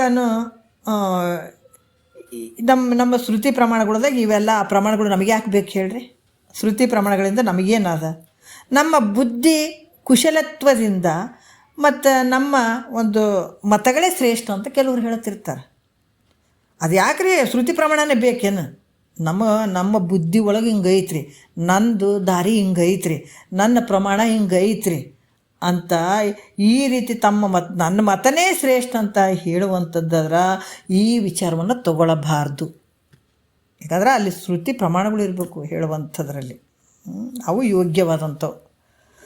ಅದಕ್ಕೆ ಇಲ್ಲಿ ಕೂಡ ಕೆಲವರು ಹೇಳ್ತಾರೆ, ಶ್ರುತಿ ಪ್ರಮಾಣ ಕೊಟ್ಟ ಮತವೇ ಶ್ರೇಷ್ಠ ಮತ ಅಂತ ಹೇಳಿದ್ರಿ, ಪ್ರಮಾಣವೆಂದರೆ ಏನು? ನೀವೇನು ಹೇಳಿದ್ರಿ? ಶ್ರುತಿ ಪ್ರಮಾಣ ಕೊಟ್ಟ ಮತ ಭಾಳ ಶ್ರೇಷ್ಠ ಐತಿ, ಶ್ರುತಿಯಲ್ಲಿರುವಂಥ ವಾಕ್ಯ ಶ್ರೇಷ್ಠ ಐತೆ ಅಂತ ಹೇಳಿದ್ರಿ. ಆದರೆ ಅದಕ್ಕೆ ಪ್ರಮಾಣ ಏನಪ್ಪ ಅಂತಂದ್ರೂ ಕೂಡ ಅವ್ರು ಹೇಳ್ತಾರೆ. ಏನು ಹೇಳ್ತಾರೆ? ತಿಳಿಯದೇ ಇದ್ದದ್ದನ್ನು ತಿಳಿಸಿಕೊಡುವಂಥದ್ದು ಯಾವುದೋ ಅದು ಪ್ರಮಾಣ ಅಂತ ಹೇಳಿಸ್ಕೊಳ್ತದೆ. ಅದು ನಮಗೆ ತಿಳಿತಾ ಇಲ್ಲ, ಆದ್ರೆ ಇದು ಹಿಂಗೆ ಐತೆ ಅಂತ ಪ್ರಮಾಣ ಕೊಟ್ಟು ಹೇಳುವಂಥದ್ದು, ಇದು ಹಿಂಗೆ ಐತಿ ನೋಡಂತ ಪ್ರಮಾಣ ಕೊಟ್ಟು ಹೇಳುವಂಥದ್ದು ಅದಕ್ಕೆ ಪ್ರಮಾಣ ಅಂತ ಹೇಳಿಸ್ಕೊಳ್ತದೆ. ಶ್ರುತಿ ಅಂದರೆ ಏನಪ್ಪ ನೋಡ್ರಿ, ಶ್ರುತಿ ಸ್ಮೃತಿ ಅಂದರೆ ಏನು ನಾವು ಅರ್ಥ ಮಾಡ್ಕೋಬೇಕು. ಶ್ರುತಿ ಸ್ಮೃತಿ ಎರಡು ವ್ಯತ್ಯಾಸಗಳದಾವೆ. ಸ್ಮೃತಿ ಬೇರೆ, ಸ್ಮೃತಿ ಬೇರೆ. ಶ್ರುತಿ ಅಂದರೆ ಏನಂದ್ರೆ ಈ ಪರಶಿವನ ಮತ್ತು ಮುಖದಿಂದ ಹೊರಬಂದಂಥವು, ಪರಶಿವನಿಂದ ಪರಮಾತ್ಮನಿಂದ ಬಂದಂಥ ವಾಕ್ಯಗಳು ಶ್ರುತಿ ಅಂತ ಹೇಳಿಸ್ಕೊಳ್ತಾವ ನೋಡ್ರಿ. ಮತ್ತು ಆ ವಾಕ್ಯಗಳು, ಈ ವಾಕ್ಯಗಳು ಶ್ರುತಿ ವಾಕ್ಯಗಳು ಹೆಂಗದಾವಂದ್ರೆ ಪರಮಾತ್ಮನ ಮುಖದಿಂದ ಬಂದಂಥ ವಾಕ್ಯಗಳು ಇವು.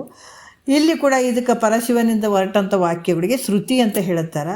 ಈ ವಾಕ್ಯಗಳು ಋಷಿಗಳು ಬರೆದ್ರು, ಈ ವಾಕ್ಯಗಳನ್ನು ತೊಗೊಂಡ್ರು ಋಷಿಗಳು, ಅದನ್ನು ಕೇಳಿ ಬರೆದ್ರು. ಅದನ್ನು ಇದು ಬರೆದದಕ್ಕೆ ಇದು ಕೂಡ ಪ್ರಮಾಣಗಳಂತ ಹೇಳಿಸಿಕೊಳ್ತಾವೆ ಇವು ಕೂಡ. ಅದಕ್ಕೆ ಯಾವ ರೀತಿ ಅಂದರೆ ಇದಕ್ಕೆ ಸ್ಮೃತಿ ಅಂತ ಕೂಡ ಹೇಳಿದ್ರು ಅವರು. ಈ ಪ್ರಮಾಣಗಳಿಂದ ಇಂಥ ಪ್ರಮಾಣಗಳಿಂದ ರಹಿತವಾದಂಥ ಮತಗಳು ಬಿಡಲಿಕ್ಕೆ ಯೋಗ್ಯವಾಗಿರುವಂಥವದಾವೆ. ಈ ಪ್ರಮಾಣಕ್ಕಿಂತ ಬೇರೆ ಇರ್ತಾವಲ್ಲ ಅವು ಸ್ವೀಕಾರ ಮಾಡಲಿಕ್ಕೆ ಯೋಗ್ಯ ಅಲ್ಲ. ಯಾಕಂತಂದ್ರೆ ಇವರು ಕೂಡ ನೈಯಾಯಿಕರಾಗಿರ್ಬೋದು, ಸಾಂಖ್ಯರಾಗಿರ್ಬೋದು, ಇವರೆಲ್ಲರೂ ಶ್ರುತಿ ಪ್ರಮಾಣಗಳನ್ನು ಕೊಟ್ಟು ತಮ್ಮ ಮತಗಳನ್ನು ಸಿದ್ಧ ಮಾಡ್ತಾರೆ, ಇಲ್ಲ ಅಂತಿಲ್ಲ. ಅವರು ಕೆಲವು ಇಲ್ಲರಿ ನಾವು ಶ್ರುತಿ ಪ್ರಮಾಣಗಳನ್ನೇ ಹೇಳಕತ್ತೀವಿ, ಶ್ರುತಿಯಲ್ಲಿ ಇರುವಂಥ ವಾಕ್ಯಗಳನ್ನು ಹೇಳಕತ್ತೀವಿ, ಮತ್ತು ನಾವು ಸಿದ್ಧ ಮಾಡೇ ತೋರಿಸ್ತೀವಿ, ಮತ್ತು ಇವನ್ನ ನಂಬಬಹುದಲ್ಲ ಅಂತಂದ್ರೂ ಕೂಡ ನಂಬಬಾರ್ದು ಅಂತ ಹೇಳ್ತಾರೆ, ಸ್ವೀಕಾರ ಮಾಡಬಾರ್ದು. ಯಾಕಂದ್ರೆ ಶ್ರುತಿಗಳಲ್ಲಿ ಕೂಡ ಈ ಪ್ರಬಲ ಶ್ರುತಿ ಅಬಲ ಶ್ರುತಿ ಅಂತ ಎರಡು ರೀತಿ ಅದಾವೆ. ಶ್ರುತಿಗಳಲ್ಲಿ ಇಲ್ಲಪ್ಪ, ಕೆಲವ್ರು ಹೇಳ್ತಾರೆ ಇಲ್ಲರಿ ನಾವು ಶ್ರುತಿ ಪ್ರಮಾಣ ಕೊಟ್ಟೆ ಹೇಳಕತ್ತೀವಿ, ಅದಕ್ಕೆ ಇದು ನಂಬಬೇಕಂತ ಕೆಲವ್ರು ಮತವಾದಿಗಳು ಹೇಳಿದ್ರು ಕೂಡ ಅವು ಕೂಡ ನಂಬಬಾರ್ದು. ಯಾಕಂದ್ರೆ ಶ್ರುತಿಗಳಲ್ಲಿ ಪ್ರಬಲ ಶ್ರುತಿ ಅಬಲ ಶ್ರುತಿ ಅಂತ ಎರಡು ಪ್ರಕಾರ ಅದಾವೆ ನೋಡ್ರಿ. ಅದಕ್ಕೆ ಇಲ್ಲಿ ಕೂಡ ಏನು ಹೇಳ್ತಾರೆ, ಅವರ ಮತಗಳು ಪ್ರಬಲವಾದ ನೋಡ್ರಿ, ಪ್ರಬಲವಾದ ಶ್ರುತಿ ಪ್ರಮಾಣಗಳಿಂದ ಅದು ಬಾಚಿಕೊಂಡು ಹೋಗ್ತಾವೆ. ಅಬಲ ಶ್ರುತಿಗಳು ಇರ್ತಾವ, ಅಬಲ ಶ್ರುತಿಗಳು ಪ್ರಬಲವಾದಂಥ ವಾಕ್ಯದಿಂದ ಬಾಧಿಸ್ಕೊಂಡು ಹೋಗ್ಬಿಡ್ತಾವೆ. ಅದಕ್ಕೆ ಹೆಂಗಂದ್ರೆ ಒಂದು ಕಾಯ್ದೆ ಮಾಡಿದ ನಂತರ ಪುನಃ ಅದರಲ್ಲಿ ತಿದ್ದುಪಡಿ ಆದ್ರೆ ಆ ತಿದ್ದುಪಡಿಯಾದಂಥ ಕಾಯ್ದೆಯಿಂದ ಮೊದಲಿನ ಕಾಯ್ದೆ ಹೇಗೆ ಬಾಚಿಕೊಂಡು, ಯಾಕಂದ್ರೆ ಒಂದು ಕಾನೂನು ಐತೆ, ಅದು ಕಾನೂನು ಇಲ್ಲರಿ ಇದು ಬೇಡ, ಜನರಿಗೆ ಭಾಳ ತೊಂದರೆ ಆಗಕತ್ತದೆ, ಇದು ಬೇಡ ಅಂತೇಳಿ ಅದಕ್ಕೆ ಇನ್ನೊಂದು ಸೇರಿಸ್ಬಿಟ್ಟು ಅದನ್ನು ಬೇರೆದು ಕಾನೂನು ತಂದುಬಿಡ್ತಾರೆ. ಅದಕ್ಕೆ ಮೊದಲಿನ ಕಾನೂನು ಏನಿರ್ತದೆ ಅದು ಬಾಚಿಸ್ಕೊಂಡು ಹೋಗ್ಬಿಡ್ತದೆ. ಅದು ಇನ್ನು ಹೊಸ ಕಾಯ್ದೆ ಬಂದಾಗ ಅದು ಇನ್ನೊಂದು ಕಾಯ್ದೆ ಹೋಗಿಬಿಡ್ತದೆ. ಆ ರೀತಿಯಾಗಿ ಇಲ್ಲಿ ಪ್ರಬಲ ವಾಕ್ಯದಿಂದ ಅಬಲ ವಾಕ್ಯ ಬಾಚಿಸ್ಕೊಂಡು ಹೋಗ್ಬಿಡ್ತದೆ ಅವ್ರ ವಾಕ್ಯಗಳು. ಅದಕ್ಕೆ ಪ್ರಬಲ ಶ್ರುತಿಯಿಂದ ಅಬಲ ಶ್ರುತಿಗಳು ಬಾಚಿಸ್ಕೊಂಡು ಹೋಗ್ಬಿಡ್ತಾವೆ. ಅದು ಮುಗೀತು. ಪ್ರಬಲ ಶ್ರುತಿ ಯಾವಾಗ ಬಂತು ಆವಾಗ ಅಬಲ ಶ್ರುತಿ ಹೋಗ್ಬಿಡುತ್ತೆ ಕಿತ್ಕೊಂಡು. ಅದರಿಂದ ಈ ಅವರ ಮತಗಳು ಪ್ರಮಾಣದಿಂದ ಸ್ವೀಕಾರ ಮಾಡಿದಾರಂದ್ರೂ ಕೂಡ ಅವು ತಗೊಳ್ಳಿಕ್ಕೆ ಯೋಗ್ಯ ಅಲ್ಲ. ಅದಕ್ಕೆ ಒಂದು ವೇಳೆ ಇವುಗಳನ್ನು ಗ್ರಹಣ ಮಾಡಿದರೂ ಕೂಡ ಏನಂದ್ರೆ ಇಲ್ಲರಿ ನಾವು ಇವನ್ನ ಗ್ರಹಣ ಮಾಡ್ತೀವಿ, ಇವನ್ನ ಸ್ವೀಕಾರ ಮಾಡ್ತೀವಿ ಅಂತಂದ್ರೂ ಕೂಡ ಸ್ವರೂಪ ಸಾಕ್ಷಾತ್ಕಾರ ಆಗಂಗಿಲ್ಲ ನಿನಗೆ.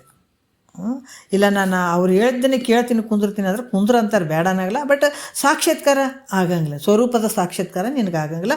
ಬರೀ ಜಡ ಶೋಧನೆ ಆಗ್ತದೆ, ಜಡ ಶೋಧನೆಯೇ ಆಗ್ತದೆ ಹೊರತಾಗಿ ಸ್ವರೂಪದ ಸಾಕ್ಷಾತ್ಕಾರ ನಿನಗೆ ಅವುಗಳಿಂದ ಆಗಂಗಿಲ್ಲ. ಹಾಗಾಗಿ ಅವರು ಏನು ಹೇಳ್ತಾರಂದ್ರೂ ಕೂಡ ಅವನ್ನು ನಂಬಬಾರ್ದು ಅಂತನ್ನುವಂಥ ವಿಚಾರವನ್ನು ಇಲ್ಲಿ ಕೂಡ ಭಾಳಷ್ಟು ಹೇಳ್ತಾರೆ ಅವರು. ಮತ್ತು ಇನ್ನೂ ಒಂದು ವಿಚಾರದಲ್ಲಿ ಕೆಲವು ವಿಚಾರಗಳನ್ನು ಅವರು ಹೇಳ್ತಾರೆ. ಯಾವ ರೀತಿ ಹಲವಾರು ಮತಗಳು ತಮ್ಮ ಒಂದು ಅಭಿಪ್ರಾಯದಲ್ಲಿ ಹೇಳಿದರು ಕೂಡ ಈ ಜ್ಯೋತಿಷ್ಯ ಶಾಸ್ತ್ರಜ್ಞರು ಕೇವಲ ಈ ಕಾಲದಲ್ಲಿ ಕಾಲವನ್ನು ಕಳೆದು ಬಿಡ್ತಾರೆ ಅವರು. ಇದು ಭೂತಕಾಲ, ವರ್ತಮಾನ ಕಾಲ, ಭವಿಷ್ಯತ್ ಕಾಲ.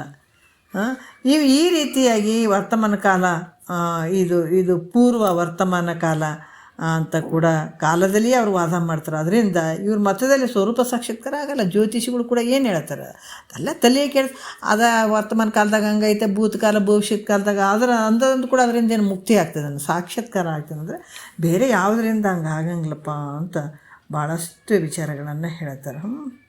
ಜ್ಞಾನದಲ್ಲಿ ಕೂಡ ಭಾಳಷ್ಟು ವಿಚಾರಗಳು ಇರ್ತಾವೆ, ಅದನ್ನು ಸ್ವೀಕಾರ ಮಾಡಬೇಕಾಗ್ತದೆ. ಅದಕ್ಕೆ ಈ ರೀತಿ ಶ್ರುತಿ ಸಮ್ಮತವಾದಂಥ ಮತ ಅಂದ್ರೆ ಅದು ಯಾವುದಪ್ಪ ಅಂದ್ರೆ ವೇದಾಂತ. ಇದು ಅಂತ್ಯದ ಭಾಗ. ಇದನ್ನು ಭಾಳಷ್ಟು ಶ್ರುತಿ ಗಳಿಂದ ಇದು ನಿರ್ಮಾಣ ಆದಂಥದ್ದು. ಹಾಗಾಗಿ ಇದನ್ನು ಗ್ರಹಣ ಮಾಡ್ತಕ್ಕಂಥದ್ದು ಯೋಗ್ಯ ಅದ. ಶ್ರುತಿ ವಿರಹಿತವಾದಂಥ ಮತಗಳನ್ನು ತಾನು ಬಿಡುವಂಥದ್ದು ಯೋಗ್ಯ. ಶ್ರುತಿಯಲ್ಲಿ ಇಲ್ಲವೇ ಇಲ್ಲ ಅನ್ನುವಂಥ ವಿಚಾರಗಳನ್ನು ಬಿಡುವಂಥದ್ದು ಬಹಳ ಯೋಗ್ಯ ಅದ ಅಂತ ಇವೆಲ್ಲ ವಿಚಾರಗಳನ್ನು ಅವ್ರು ಹೇಳ್ತಾರೆ. ಮತ್ತು ಮತಿಯೊಳಗೆದ ದುರ್ವಿಕೃತಿಯನ್ನು ಅಚ್ಚಳಿಯುವುದೇ ಚಂದ ಮಾಮ. ನೋಡ್ರಿ, ಅದಕ್ಕೆ ಇದು ನಮ್ಮನ್ನು ನಾವೇ ಶೋಧನೆ ಮಾಡ್ಕೊಳ್ಬೇಕಾಗ್ಯದಿಲ್ಲ. ಈ ಶಾಸ್ತ್ರ ಹೆಂಗದಂದ್ರೆ ಇನ್ನೊಬ್ರಿಗೆ ಬೊಟ್ಟು ಮಾಡಿ ತೋರಿಸೋದಲ್ಲ, ಈ ಇನ್ನೊಬ್ರಿಗೆ ಒಂದು ತೋರು ಬೆರಳಿನಿಂದ ತೋರಿಸ್ಬೇಕಾದ್ರೆ ಇವು 4 ಬೆರಳು ನಮ್ಮ ಕಡೆ, ಈ 3 ಬೆರಳು ಕೆಳಗಡೆ ಅದಾವೆ ನೋಡ್ರಿ. ತೋರು ಬೆರಳಿಗೆ ಮಾಡಿದಾಗ 3 ಬೆರಳು ನಮ್ಮ ಕಡೆ ತೋರಿಸ್ತಾವೆ, ಹೌದಲ್ಲ? ಹಾಗಾಗಿ ನಮ್ಮ ಒಳಗಡೆ ನಾವು ಶೋಧನೆ ಮಾಡಬೇಕಾಗ್ಯದ. ನಮ್ಮ ಸಂಪತ್ತೆಲ್ಲದ ನಮ್ಮೊಳಗೆ ಐತೆ. ಸಂಪತ್ತು ಎಲ್ಲೈತೆ? ಭೂಮಿಯಲ್ಲೈತೆ ಬಂಗಾರ, ಶರೀರದಲ್ಲಿ ಈ ಬಂಗಾರ ಐತೆ. ಆದ್ರೆ ಎಲ್ಲೆಲ್ಲೋ ನಾವು ಹುಡ್ಕಕತ್ತೀವಿ ಆ ಬಂಗಾರ. ಒಳಗಡೆ ಇರುವಂಥ ಬಂಗಾರವನ್ನು ಎಲ್ಲೋ ಹುಡ್ಕಕತ್ತೀವಿ ಅಂದ್ರೆ ಸಿಗ್ತದೆ ಅನ್ನೋದ್ರೆ ಸಿಗಂಗಿಲ್ಲ. ಅದಕ್ಕೆ ಇಲ್ಲೇ ಶೋಧನೆ ಮಾಡಬೇಕಾಗ್ತದೆ. ಏನು ಹೇಳ್ತಾರೆ ಅವರು, ಬುದ್ಧಿಯಲ್ಲಿ ಉತ್ಪತ್ತಿಯಾದಂಥ ಈ ದುಷ್ಟ ಗುಣಗಳು ಏನಿರ್ತವೆ, ದುಷ್ಟ ರೂಪವಂಥ ಕಾಮಾದಿಗಳು. ಅದಕ್ಕೆ ಹೇಳ್ತಾರೆ, ಕಳ್ಳರಾದಾರವ್ವ ಸುಳ್ಳರಾದಾರವ್ವ 6 ಗುಣದವರು ಸೇರ್ಯಾರವ್ವ ಎಲ್ಲರೂ ಕೂಡಿ ನನ್ನ ಎಳೆಯುವರವ್ವ ಗೆಳತಿ. ಏನದವ ಇವು ದುಷ್ಟರೂಪವಾದಂಥ ಕಾಮಾದಿಗಳನ್ನು ಚೆನ್ನಾಗಿ ಬಿಡುವಂಥದ್ದು ಜೀವಾತ್ಮನಿಗೆ ಯೋಗ್ಯ. ಅದಕ್ಕೆ ಇಲ್ಲಿ ಪತ್ತೆ ಮಾಡ್ಬೇಕಾಗಿದ್ರಿ. ಇದು ಬರೀ ರೋಗ ಅಂದ್ಕೊಂಡು ಡಾಕ್ಟ್ರ್ ಎಲ್ಲಟು ತಿಂದು ಬಿಡಂತಾರೆ. ನಮ್ಗೆ ಆರಾಮಿಲ್ಲ ಅಂತ ಡಾಕ್ಟ್ರ್ ಹತ್ರ ಹೋಗಲಿ, ಇಷ್ಟುದ್ದಲ್ಲಿ ಇಷ್ಟು ಕೊಡ್ತಾರೆ, ನೋಡಪ್ಪ ಇದು ಹಿಂಗೆ ತಿನ್ನು, ಇಂಥದ್ದು ಯೋಗ್ಯ ಆಗಿರುವಂಥದ್ದು ತಿನ್ನು, ಇದು ಬಜ್ಜಿ ಬೋಂಡ ಪಾನಿಪುರಿ ಆ ಪುರಿ ಈ ಪುರಿ ಇವೆಲ್ಲವನ್ನ ಬಿಸಾಕು, ತಿನ್ನಬೇಡ, ಕುಡಿಯೋದು ಬಿಡು, ಎಲ್ಲಟು ಬಿಡು ಅಂತ ಎಲ್ಲ ಪತ್ತೆ ಹೇಳ್ತಾರಿಲ್ಲ. ಇಲ್ಲಿ ಕೂಡ ಹಂಗೆ ಐತದ. ನೀನು ಆರಾಮಾಗಬೇಕು, ಅದರ ತಾತ್ಕಾಲಿಕ ಆರಾಮ್. ನಾವು ಕರೋನಾ ಬಂದಾಗ ನೋಡಿರ್ಬೇಕು ಎಷ್ಟು ಜನ ಏಟಿಟ್ಟು ಮಾಡಿದ್ದೀವಿ, ಹೌದಿಲ್ಲ? ಹಂಗೆ ಇಲ್ಲಿ ಕೂಡ ಪತ್ತೆ ಮಾಡಬೇಕಾಗ್ಯದ. ಎಂಥ ಪತ್ತೆ ನೋಡ್ರಿ, ನಮ್ಮೊಳಗಡೆ ಇರುವಂಥ ಕಾಮಾದಿಗಳನ್ನು ಚೆನ್ನಾಗಿ ಬಿಡುವಂಥದ್ದು ಜೀವನಿಗೆ ಯೋಗ್ಯ ಅದ. ಅದಕ್ಕೆ ಇಲ್ಲಿ ಕೂಡ ಕೆಲವ್ರು ಹೇಳ್ತಾರೆ, ಕಾಲು ಒಳಗೆ ನಟ್ಟಂಥ ಒಂದು ಮುಳ್ಳಾಗಿರ್ಬೋದು, ಕಣ್ಣಲ್ಲಿ ಬಿದ್ದಂಥ ಒಂದು ಸಣ್ಣ ಮರಳಾಗಿರ್ಬೋದು, ಇವುಗಳನ್ನು ನೋಡ್ರಿ. ಯಾಕಂತಾರೆ ಇವು ಹಂಗೆ ಬಿಟ್ಟರೆ ಏನಾಗ್ತದೆ, ಭಾಳಷ್ಟು ಅನರ್ಥ ಆಗ್ತದೆ. ಒಂದು ಸಣ್ಣ ಮುಳ್ಳು ಮುರಿದದು ಬಿಡ್ರಿ, ಅದು ನಮಗೇನು ಮಾಡ್ತದೆ ಬಿಡ್ರಿ ಅಂತ ಬಿಟ್ಟು ಅಂತಂದ್ರೆ ಅವ್ರು ಹೇಳ್ತಾರೆ, ನಿನ್ನ ಕಾಲನ್ನು ಕಡಿಸಿಬಿಡ್ತದ. ಕಣ್ಣಾಗ ಸ್ವಲ್ಪ ಮರಳಿ ಬಿದ್ದದು ಬಿಡ್ರಿ, ಒಂದು ಆಳೆ ಬಿದ್ದದಂತ ಬಿಟ್ಟು ಅಂದ್ರೆ ಕಣ್ಣನ್ನು ತೆಗಿತದ. ಅದ್ರಂಗೆ ಇಲ್ಲಿ ಕೂಡ ನೋಡ್ರಿ, ನಿನ್ನ ಬುದ್ಧಿಯಲ್ಲಿ ಅನಂತ ರೂಪದಿಂದ ಕೆಲವು ಕೆಲವು ಗುಣಗಳು, ದುಷ್ಟ ಗುಣಗಳು ಬರ್ತಾವೆ. ಉತ್ಪತ್ತಿ ಆಗುವಂಥ ದುಷ್ಟ ಕಾಮಾದಿ ವಿಕಾರಗಳು. ಕಾಮಾದಿ ಅಂದ್ರೆ ಕಾಮ, ಕ್ರೋಧ, ಮದ, ಮೋಹ, ಮಾತ್ಸರ್ಯ, ಲೋಭ, ಇವು 6 ವಿಕಾರಗಳು. ಇವು ಉತ್ಪತ್ತಿ ಆದ ತಕ್ಷಣವೇ ನೋಡ್ರಿ ಅಲ್ಲಿ ನಷ್ಟ ಮಾಡ್ಬೇಕಂತ ಹೇಳ್ತಾರೆ. ಯಾರು ನಾಶ? ಈಗ ಗುರು ಹೇಳಿದನ್ರಿ, ಈಗ ಇಂಥಲ್ಲಿ ಐತ್ರಿ ಜಾಗ, ಇಂಥಲ್ಲಿ ಐತ್ರಿ 100 ಅಂದಾಗ ಯಾರು ಹೋಗ್ಬೇಕದು? ಆ ಊರು ಮುಟ್ಟವನೇ ನಡಿಬೇಕಿಲ್ಲ. ಆರಾಮಾಗ್ಯದಪ್ಪ, ಆರಾಮ ಇಲ್ಲ ರೀ ಅಂತ ಡಾಕ್ಟ್ರ್ ಬಲ್ಲಿ ಹೋದ್ರೆ ಆತ ಏನು ಮಾಡ್ತಾನೆ, ಗುಳಿಗೆ ಬರೆದು ಕೊಡ್ತಾನೆ, ತೊಗೊಳ್ಬೇಕಾದದ್ದು ಶಿಷ್ಯನ ಕಡೆ ಐತಿಲ್ಲ. ಅದ್ರಂಗೆ ಗುರು ಕೂಡ ನೋಡಪ್ಪ, ನಿನ್ನ ಮುಕ್ತಿಗೆ, ನಿನ್ನ ಸದಾಕಾಲ ಆನಂದಕ್ಕೆ, ಜನನ ಮರಣ ಅನ್ನುವಂಥ ದುಃಖ ನಿವೃತ್ತಿ ಆಗಬೇಕಾಗಿತ್ತಂದ್ರೆ ಇಂಥವ್ನು ಬಿಟ್ಕೋ, ಇಂಥವ್ನು ಹಿಡ್ಕೋ ಅಂತ ಹೇಳಿದಾಗ ಅವನ್ನ ನೀನೇ ವಿಚಾರ ಮಾಡಿ ಬಿಡಬೇಕದು. ಅದಕ್ಕೆ ನಿನ್ನಲ್ಲಿ ಕಾಮ ಅಂದ್ರೇನ? ಅಪೇಕ್ಷೆ ಪಡುವಂಥದ್ದು, ವಸ್ತುಗಳ ಅಪೇಕ್ಷೆ ಏನೇ ಇರ್ಬೋದು, ಬಯಸುವಂಥದ್ದು, ಅದನ್ನು ಮೊದಲು ಬಿಟ್ಕೋ. ಅದು ಬಿಟ್ಟೆ ಅಂದರೆ ಅರ್ಧ ಕೆಲಸ ಆಗಿಬಿಡ್ತೀನಿ ಅಂದು. ಅವ್ರು ಭಾಳ ಚಂದ ಹೇಳ್ತಾರೆ, ನೀ ಬಯಸ್ತಾ ಇದ್ರೆ ನೋಡ್ರಿ ಎಲ್ಲ ಮುದುಡ್ಕೊಂಡು ಬಿದ್ದುಬಿಡ್ತಾವೆ. ನೀ ಆ ಕಾಮ ಅನ್ನುವಂಥದ್ದು ಒಂದು ತೆಗೆದು ಹಾಕಿ ಬಿಡು, ನನಗೇನು ಬೇಡಪ್ಪ, ಆನಂದವಾಗಿದ್ದೀನಿ ಅಂತ ಹಂಗೆ ದಿವಸ ಅಭ್ಯಾಸ ಮಾಡು. ಅಭ್ಯಾಸ ಅಂದರೆ ಏನು? ಗುರುಗಳು ಹೇಳಿದಾರ, ಇಂಥ ಗುಣಗಳನ್ನು ಬಿಟ್ಕೊ ಅಂತ ಹೇಳಿದಾರೆ. ಹೌದು, ಇವತ್ತು ಬಿಡಬೇಕಪ್ಪ, ನಾಳೆ ಏಟು ಇಟ್ಕೊಂಡೆ, ಈ ಟೈಪ್ ಇಟ್ಕೊಂಡೆ ಅಂತ ಹಿಂಗೆ ಸಾಧನೆ ಮಾಡ್ಕೊತ ಹೋಗ್ಬೇಕಾಗ್ತದೆ. ಅವಾಗ ಯಾವಾಗ ನಿನ್ನಲ್ಲಿರುವಂಥ ಆಸೆಯನ್ನು ಬಿಟ್ಕೊಂಡು ಅಂದ್ರೆ ಆವಾಗ ಕ್ರೋಧ, ಲೋಭ, ಮೋಹ, ಮಾತ್ಸರ್ಯ ಇವೆಲ್ಲ ಬಿಟ್ಕೊಂಡು ಹೋಗ್ಬಿಡ್ತಾವ. ಯಾವಾಗ ಕಾಮ ಅನ್ನುವಂಥದ್ದು ಒಂದು ನೀ ಬಿಟ್ಟು ಅಂದರೆ ಅರ್ಧ ಗೆದ್ದು ಬಿಡ್ತಿದ್ದೀನಿ. ಅದಕ್ಕೆ ಈ ರೀತಿ ಉತ್ಪತ್ತಿ ಆಸೆ ನಿನ್ನ ಬಳಿ ಗೊತ್ತಾಗಬೇಕು. ನನ್ನ ಬಳಿ ಈ ಥರ ಐತೆ. ಯಾಕಂದರೆ ಇದು ನೀವು ದುಃಖ ಅಂತ ಜನ್ಮಾಂತರದಲ್ಲಿ ದುಃಖ ಅಂತ ಅಂದೀವಲ್ಲ, ದುಃಖಕ್ಕೆ ಕಾರಣ ಆದಂಥವು ಇವೆಲ್ಲ. ಮತ್ತು ನಾವು ಬೇರೆ ಕಡೆ ದುಃಖಕ್ಕೆ ಕಾರಣ ಬೇರೆ ಕಡೆ ಹುಡ್ಕಕತ್ತೀವಿ. ದುಃಖಕ್ಕೆ ಕಾರಣ ಆಗಿರುವಂಥದ್ದು ನಿನ್ನೊಳಗೆ ಐತೆ, ಸುಖಕ್ಕೆ ಕಾರಣ ಆಗಿರುವಂಥದ್ದು ನಿನ್ನೊಳಗೆ ಐತೆ. ಅದು ಅರ್ಥ ಆಯ್ತಲ್ಲ? ಸುಖಕ್ಕೆ ಕಾರಣ ಆಗಿರುವಂಥದ್ದು ನಿನ್ನೊಳಗಾದ, ದುಃಖಕ್ಕೆ ಕಾರಣ ಆಗಿರುವಂಥದ್ದು ನಿನ್ನೊಳಗಾದ, ದುಃಖಕ್ಕೆ ಕಾರಣ ಆಗಿರುವಂಥದ್ದು ಕಾಮಾದಿ ವಿಕಾರಗಳನ್ನು ನೀನು ನಷ್ಟ ಮಾಡ್ಕೋ, ಸುಖಕ್ಕೆ ಕಾರಣ ಆಗಿರುವಂಥದ್ದು ನೀನು ಬೆಳೆಸ್ಕೋ. ಅದಕ್ಕೆ ಈ ರೀತಿಯಾಗಿ ಅವೇನು ಮಾಡ್ತಾವೆ, ಆಕಿದು ಒಂದೇ ಸಣ್ಣ ಗುಣ ಐತಿ ಬಿಡ್ರಿ ನನ್ನ ಬಲ್ಲಿ ಅಂತ ಬಿಡಕ್ಕೆ ಹೋಗ್ಬೇಡ, ಅದು ಅನರ್ಥ ಮಾಡ್ತದೆ. ಅದಕ್ಕೆ ಈ ಕಾರ್ಯಗಳು ಯಾಕಂದ್ರೆ ಏನು ಮಾಡ್ತಾವೆ, ನೀನು ಪಾಪದಕ್ಕೆ ತೊಗೊಂಡು ಹೋಗ್ತಾವ, ಜನ್ಮ ಜನ್ಮಾಂತರಕ್ಕೆ ದುಃಖಕ್ಕೆ ತೊಗೊಂಡು ಹೋಗ್ತಾವ. ಅದಕ್ಕಾಗಿ ದುರಿತ ಕರ್ಮವನ್ನು ಅಲ್ಲದಿರು, ಪುಣ್ಯವನ್ನೇ ಮಾಡು. ಪುಣ್ಯ ಮಾಡಿದಾಗ ಸುಖ ಅದ, ಪಾಪ ಮಾಡಿದಾಗ ದುಃಖ ಐತೆ. ಅದಕ್ಕೆ ದುರಿತ ಕರ್ಮವನ್ನು ಅಲ್ಲದಿರು ಅಂತ ಹೇಳಿದ್ದಾರೆ. ಈ ಕಾರಣದ ಕಾಮಾದಿಗಳು ಉತ್ಪತ್ತಿ ಆದ ತಕ್ಷಣದಲ್ಲೇ ಅವುಗಳನ್ನು ನೀನು ಏನು ಮಾಡಬೇಕು, ನಾಶ ಮಾಡುವಂಥದ್ದು ಜೀವನಿಗೆ ಯೋಗ್ಯ. ನಮಗೆ ಗೊತ್ತಾಗ್ತದೆ ನಾವು ಏನೇನು ಬಯಸಕತ್ತೀವಿ, ಎಷ್ಟು ಆಸೆ ಇಟ್ಟಿವಿ ಹೇಳ್ರಿ, ನಾವು ಭಾಳ ಆಸೆ ಇಟ್ಟಿವಿ. ನಾವು ಆದರೂ ಕೂಡ ಮಕ್ಕಳು ಮೊಮ್ಮಕ್ಕಳು ಎಲ್ಲರೂ ಮಾಡಬೇಕು, ಎಲ್ಲರೂ ಚಂದ ಇರಬೇಕು, ಅವ್ರಿಗೆ ಜಗ್ಗಿ ದುಡಿದು ಇಟ್ಟು ಸಾಯ್ಬೇಕು, ಗಳಿಸಿಟ್ಟು ಸಾಯ್ಬೇಕಂತ. ಮತ್ತೆ ಅವು ಯಾವ ನೀನು ಆದ ತಕ್ಷಣ ನಿನಗೇನು ನೆನ್ಪಿಡ್ತಾವ, ನಂತ ಪರಿ ಗುತ್ತಿಗೆ ಹಿಡ್ಕೊಂಡು ಮೊಮ್ಮಕ್ಕಳು ಚೆಂದಿರಲಿ, ಮೊಮ್ಮಕ್ಕಳು ಚೆಂದಿರಲಿ, ಅವ್ರು ಚೆಂದಿರಲಿ, ಸಾಯಲ್ತಾನ ಬಡ್ಕೊತದ ನೋಡ್ರಿ ಇದು ಜೀವ. ಈ ಧರೆಯ ಭೋಗವನ್ನೆಲ್ಲ ಬಿಟ್ಟು ಬರ್ತೀರ, ಇಲ್ಲೇ ಇರ್ತಾರೆ, ಬರೋಕ್ಕಾಗಂಗಿಲ್ರಿ ಅಂತಾರೆ ಎಷ್ಟೋ ಜನ. ಆಗಲ್ರಿ, ಅದು ಹೆಂಗಾಗ್ತದ್ರಿ ಹೇಳ್ರಿ ಅಂತಾರೆ. ಎಲ್ಲ ವಯಸ್ಸಾಗಿ ಎಲ್ಲ ಮಕ್ಕಳು ಮೊಮ್ಮಕ್ಕಳು ಎಲ್ಲರೂ ಕಂಡಂಥವ್ರೆ. ಯಾರು ನಿನಗೆ ಒಂದು ಚೂರು ನೆನೆಸ್ಕೊಂಡು ನೀವು ಆದ ತಕ್ಷಣ ಚೊಲೋ ಆಯ್ತು ಅಂತಾರೆ ಅವರು. ನೀ ತಿಳ್ಕೊಂಡಿದ್ದು ನನ್ನಿಂದನೇ ಮನೆ, ನನ್ನಿಂದನೇ ಮಕ್ಕಳು, ನನ್ನಿಂದನೇ ಮೊಮ್ಮಕ್ಕಳು, ನನ್ನಿಂದನೇ ಎಲ್ಲರೂ ಅಂತ. ನೀನು ಮೂರ್ಖ ಅಂತಾರೆ ಮಹಾತ್ಮರು. ಮೂರ್ಖ, ನೀವು ಹೋದಾಗ ನೀ ಜಗತ್ತು ಭಾಳ ಚಂದ ನಡೀತದೆ, ನಿನ್ನ ಮನೆಯಾಗೂ ಚಂದ ನಡೀತದೆ ಎಲ್ಲಟು. ಇವ್ರು ಗುತ್ತಿ ಹಿಡ್ಕೊಂಡು ನಿನ್ನ ಜೀವನ ಹಾಳು ಮಾಡ್ಕೋಬೇಡ. ಪಡ್ಕೋ ನಿನಗಾಗಿ ಅನಿಮಿತ್ತ ಹರಿಗಳೆನಿಪ ಕಾಮಾದಿಗಳಿಗಾಗಿ ತನ್ನುವ ಅನೇಕವನ್ನು ಕೊಟ್ಟೆ ಭವಭವಂಗಳಲ್ಲಿ. ಶಿವರಿಗಾಗಿ ದುಡಿದು ಸತ್ತಿದಿ, ಮತ್ತು ಈಗಲೂ ದುಡಿಸ್ತಾ ಇದ್ದಿದೆ. ಅವ್ರವ್ರ ಕರ್ಮಕ್ಕೆ ಮಾಡ್ಕೋತಾರೆ. ನಿನ್ನ ಮಕ್ಕಳ ಕರ್ಮ ಅದ, ನೀನು ಯಾರ್ಯಾರ್ದು ಹೇಳ್ತಿ ಕರ್ಮ, ನಿನ್ನ ಗಂಡನ ಕರ್ಮ, ಎಲ್ಲರ ಕರ್ಮಗಳು ಇರ್ತಾವೆ. ಅವ್ರವ್ರು ಉಣಕ್ಕೆ ಬಂದಾರ. ಅದಕ್ಕೆ ಸಂತ್ಯಾಗ ಬಂದೀವಲ್ಲ, ಸಾಮಾನು ಬಿಡದೆ ಎಲ್ಲ ನೆನಪೀಲೆ ಕೊಡಬೇಕಲ್ಲ, ತಿರುಗೆಂದು ಬರೋದಿಲ್ಲ. ಸಂತಿಗೆ ಬಂದೀವಿ, ಗಂಡ ಹಣೆ ಬರ, ಹೆಂಡ್ತಿ ಹಣೆ ಬರ, ಮಕ್ಕಳ ಕರ್ಮ, ಅವ್ರವ್ರ ಕರ್ಮ ಅವ್ರವ್ರು ಉಣಕ್ಕೆ ಬಂದಾರೆ. ನೀವು ಗುತ್ತಿಗೆ ಹಿಡ್ಕೊಂಡು ಸಾಯ್ತಿದ್ಯಾಕ? ಅದು ಮಾಯೆ ನಿನಗೆ ಮಾಟ ಮಂತ್ರ ಮಾಡಿಸ್ತದದು. ಅದನ್ನು ತೆಗೆದು ಬಿಸಾಕದು. ನೀನು ನೋಡ್ಕೊ, ಜನ್ಮ ಸಾರ್ಥಕ ಮಾಡ್ಕೊ. ಎಲ್ಲರೂ ಅದಕ್ಕೆ ಬಂದದ್ದು, ಅವ್ರವ್ರ ಕರ್ಮ ಉಣಕ್ಕೆ ಬಂದಾರ. ನೀ ಏನು ಬಿಡಿಸೋವಂತಲ್ಲ, ಯಾರ ಕರ್ಮ ಅವ್ರವರೇ ತಿನ್ಬೇಕು. ಮಕ್ಕಳದಾರಿ ನಾ ಕರ್ಮ ತೊಗೊಳ್ತೀನಿ ಅನ್ನಂಗಿಲ್ಲ, ಮೊಮ್ಮಕ್ಕಳದಾರ ನಾ ಕರ್ಮ ತೊಗೊಳ್ತೀನಿ, ಅವ್ರು ಉದ್ಧಾರ ಮಾಡಿ. ನೀನು ಯಾರು?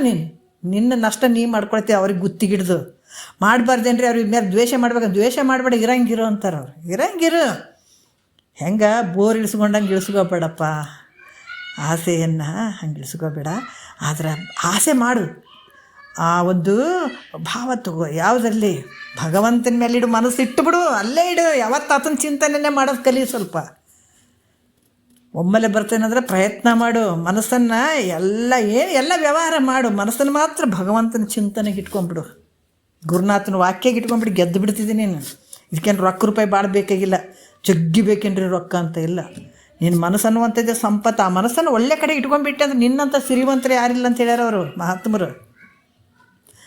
ಅದಕ್ಕೆ ಇಂಥ ಮನಸ್ಸನ್ನು, ಈ ಕಾಮಾದಿಗಳು ಮನಸ್ಸಿನೆಲ್ಲ ಉತ್ಪತ್ತಿ ಆಗ್ತಾವೆ ನೋಡ್ರಿ, ಗೊತ್ತಾಗ್ಬಿಡ್ತದೆ ನಮ್ಗೆ. ಅವನು ಸ್ವಲ್ಪ ನಷ್ಟ ಮಾಡ್ಕೊಂಡು ಅವ್ನು ನಾಶ ಮಾಡ್ಕೊತ ಹೋಗುವಂಥದ್ದು ಜೀವಾತ್ಮನಿಗೆ ಯೋಗ್ಯ. ಜೀವಾತ್ಮ ಅಂದರೆ ಹೆಣ್ಣಲ್ಲ ಗಂಡಲ್ಲ, ಜೀವಾತ್ಮನಿಗೆ ಭಾಳ ಯೋಗ್ಯವಾಗಿರುವಂಥದ್ದು ಅಂತ ಹೇಳಿ, ಮತ್ತು ಮುಂದಿಂದು ಕೂಡ ಭಾಳ ವಿಚಾರಗಳು ಅದಾವೆ. ಭಾಳ ಚೆಂದ ಹೇಳ್ಕೊತ ಹೋಗ್ತಾರೆ.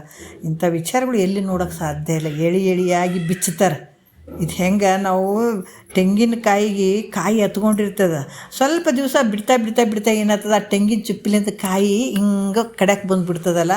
ಹಂಗೆ ಗುರುವಾಕ್ಯವನ್ನು ಕೇಳ್ತಾ ಹೋದಾಗ ಇವೇನು ಹಚ್ಕೊಂಡು ಕುಂತೀವಲ್ಲ, ಆ ದುಃಖ ಈ ದುಃಖ, ಅವ್ರು ನನ್ನವ್ರು ಇವ್ರು ನನ್ನವ್ರು, ಯಾರು ನಿನ್ನವ್ರು ಅಲ್ಪ, ಶರೀರನೇ ನಿಂದಲ್ಲ ಅಂದಮೇಲೆ ಅವು ಏನು ನಿನಗೆ ಹತ್ತತಾವ ಅಂತ ಹೇಳಿದಂಗೆ ಕೇಳ್ತಾ ಹೋದಾಗ ಅಲ್ಲಿ ಹೆಂಗಾಗ್ತದೆ, ಆ ಒಂದು ಶಕ್ತಿ ಬರ್ತದಲ್ಲಿ.